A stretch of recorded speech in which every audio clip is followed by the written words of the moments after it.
Let's have a look at this toothpaste. This one in particular, it started appearing on the shelves of different supermarkets few years ago, not long. And its active ingredient is charcoal. Hence, it has this black shade. And because it contains charcoal as its active ingredient, they say it's going to make your teeth whiter in 10 days. So it has different types of it that contains charcoal. So the first time I came across this particular toothpaste that contains charcoal, it took me back to memory lane. It took me back to when I was a child.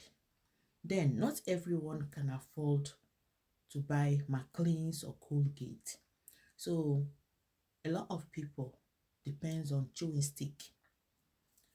And our parents or our grandparents used to tell us that chewing sticks, while you're chewing it, it contains some, herbs or ingredients in it that keeps your teeth strong.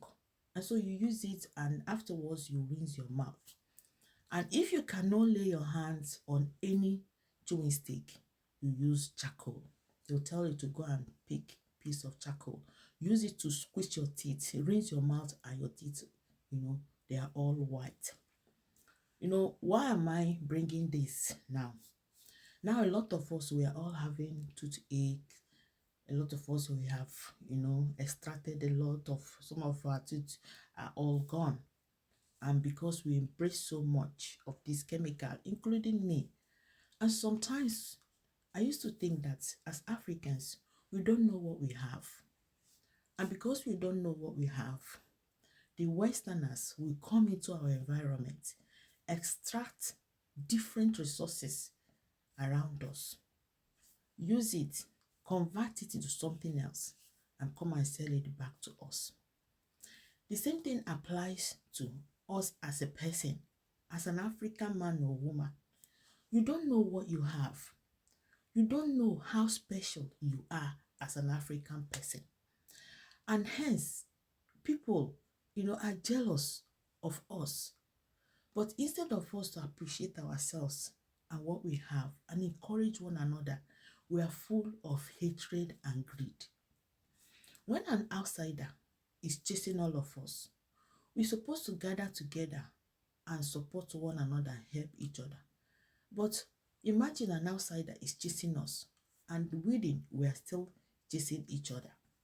There are a lot of things that we have that we don't value and appreciate. An example is this charcoal. A lot of people, will kind of agree with me. If you go back to the time when we were really young, you children, and you start to imagine, what did our great-grandparents use to take care of all this toothache, swelling in your gum and all that? It was charcoal. It was chewing stick. And because we don't know what we have, somebody is coming into our kitchen and taking everything we have, convert it to something else, and they are coming back to sell it to us, and we are buying it. It's not only about our resources, it's also about you as a person. It's also about you as a man or a woman, African man, African woman. There is something in you that made you special, from your skin to your gene to your strength and so many more. Start to embrace yourself, embrace your own, appreciate your own, and appreciate what you have. Okay, thank you for watching. It's me, Casey. I wanted to bring this to your notice. Maybe you might have forgotten. Bye. God bless.